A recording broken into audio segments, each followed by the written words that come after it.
Praise the lord my dear brother and sister, सभी लोगों को जय मसीह की। आपके बीच में आना फिर से एक बातों को, एक चीज़ों को आपके बीच में रखना चाहता हूँ जो एक मसीह समाज में जानना, सीखना, समझना बहुत ज़रूरी है। क्योंकि आज एक मसीह जीवन जीते वक्त वो भूल चुके हैं कि हम किसके पीछे चल रहे हैं या फिर हमारा शरण स्थान कौन है। कई बार तो हम प्रभु के नाम ले रहे, प्रभु के वचन पे चल रहे, लेकिन भूल जाते हैं हम किसके लिए जीवन व्यतीत करें। सो आज इस मैसेज के द्वारा मैं विश्वास करता हूँ सभी के जीवन में बहुतायत से परमेश्वर कार्य करे।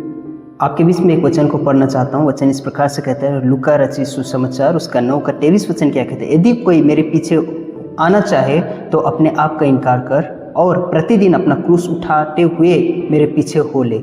My dear brother and sister, आपको मुझे सीखना समझना बहुत जरूरी है। प्रतिदिन, एक दिन नहीं, 2 दिन नहीं, 3 दिन नहीं, प्रतिदिन आपको मुझे अपना क्रॉस को उठा के चलना यीशु के पीछे बहुत जरूरी है। आपको मुझे यह सीखना समझना बहुत जरूरी है। यह वचन को परमेश्वर ने वहाँ पे जितनी भी भीड़ थी उससे नहीं कहा, लेकिन जो यीशु के पीछे गंभीरता को लेके चलना चाहते थे या चल रहे थे, उनके लिए बातों को परमेश्वर ने रखा था। जो भी मुझे देखते हैं, जो भी मुझे सुनते हैं, आपको एक कड़वा सच्चाई पता होना बहुत जरूरी है। यीशु मसीह का वचन या यीशु मसीह के वचन पे चलना मस्ती मजाक का जीवन नहीं है या आराम का जीवन नहीं। इसमें कष्ट है, तकलीफ है, परेशानी है, लेकिन आपको प्रतिदिन अपने क्रॉस को उठा के चलना ये हमारा मेरा जिम्मेदारी है।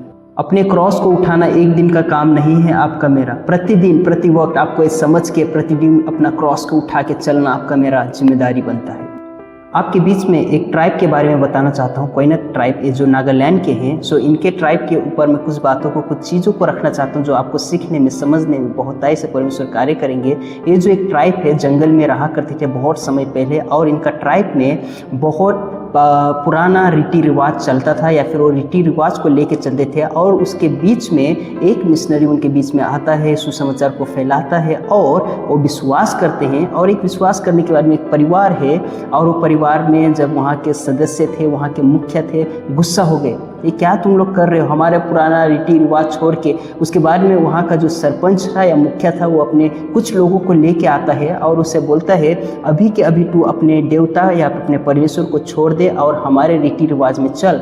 लेकिन उस टाइम पे जो वो ट्राइब थे, उनके हाथ में धनुष रहता था या फिर वो एक शिकारी करने वाले लोग थे, और वह उसको बोलते हैं, अभी तू अगर स्वीकार करता है और अपने हमारी जो बातें हैं या फिर हमारे जो गॉड है, हमारे भगवान है, उसको दंडवत कर और यहाँ तक कि उसको स्वीकार कर, नहीं तो हम अभी तेरी बीवी को हम मार देंगे। जैसे ही वो उसको बोलते हैं तो वो कहता है, नहीं, मैं प्रभु के पीछे चलूँगा।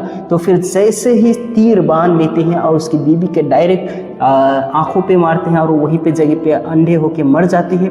उसके बाद में फिर भी वो जो मुखिया है कहता है कि नहीं नहीं नहीं नहीं, ये तो अपनी बीवी से प्यार नहीं करता, इसीलिए वो उसके पीछे चल रहा है। अभी उसके बच्चों को हम मारते हैं। तो उसके बच्चों की तरफ देखते हैं और फिर से सीधे उसके तीर एक और मारते हुए और उसका बच्चा भी जगह पे मर जाता है। लेकिन उसका एक ही निर्णय था, यीशु के पीछे मुझे चलना है। आपको मुझे समझना होगा, सीखना होगा।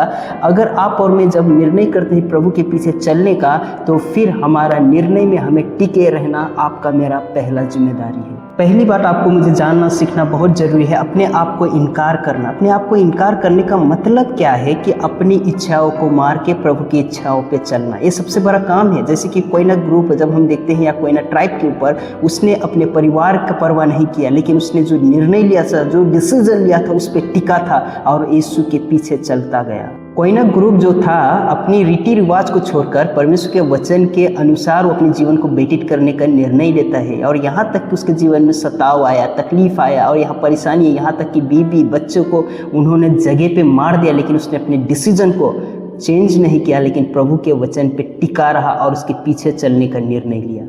आज के समय में क्या क्या आपको त्यागना जरूरी है? पहली बात, घमंड। आपके अंदर का जो घमंड है, जो बातें हैं, उसको त्यागना, छोड़ना आपका पहला काम बनता है।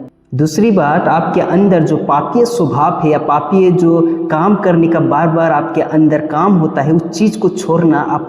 तीसरी बात आपको मुझे जानना सीखना बहुत जरूरी है कि परमेश्वर की इच्छाओं पे चलना या परमेश्वर की इच्छाओं को पूरा करने की गंभीरता आपके जीवन में होनी चाहिए। क्रूस का अर्थ केवल दुख उठाना नहीं, लेकिन प्रतिदिन अपने क्रॉस को उठा के प्रभु के साथ में चलना, अपने जीवन को समर्पित करना, ये सबसे बड़ा जिम्मेदारी है। हमारे जीवन में क्रॉस उठाने का मतलब क्या है, आपको मुझे जानना होगा। प्रतिदिन अगर आपके जीवन में समस्या है, तकलीफ है, परेशानी है, आपको रुकना नहीं, लेकिन आपको बढ़ते रहना प्रभु के वचन के अनुसार। चाहे कितने भी विरोध क्यों ना हो, चाहे कितने भी परेशानी क्यों ना हो, चाहे कोई भी आपका परिवार, समाज, गांव वाला कोई भी आपके विरोध में क्यों ना हो, लेकिन आपको समस्या के बीच में टिके रहना, परिस्थिति के हिसाब से अपने विश्वास को छोड़ना नहीं, लेकिन बढ़ते चले जाना, ये आपका काम बनता है। तीसरी बात यहाँ पे हम सीख सकते हैं, मेरे पीछे हो लो या फिर मेरे पीछे चलो। आपको मुझे समझना होगा, क्रॉस उठाना काफ़ी नहीं, प्रभु के पीछे चलना भी हमारा जिम्मेदारी बनता है।